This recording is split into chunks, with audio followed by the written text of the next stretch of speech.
Das Wort hat jetzt für die EFD-Fraktion Herr. On behalf of the EFD, Mr. Farage.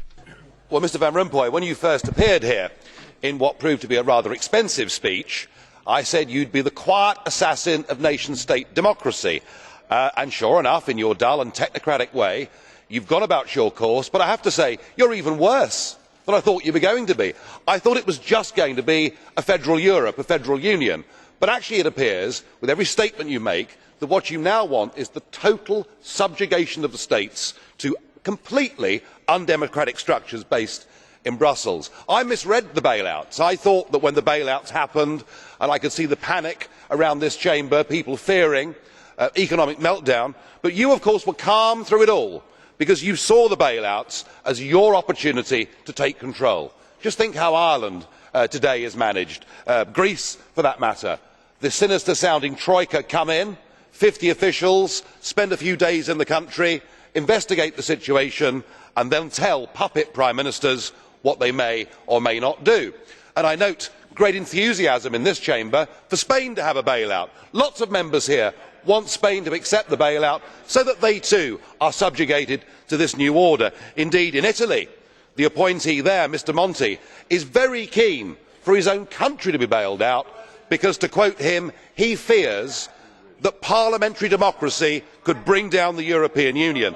So I think it is pretty clear that your next phase is for those that have not been bailed out and may not need to be bailed out. You now want them to sign guarantees, budget guarantees, and to have the power to strike down national budgets after they have been through parliaments. I have to say, I feel that the Eurozone is now in a very dark place, economically, socially, politically, and I fear that the countries trapped inside it, in that prison, will be there for many years to come. So it is odd against this backdrop that the Nobel Peace Prize has been awarded to the European Union.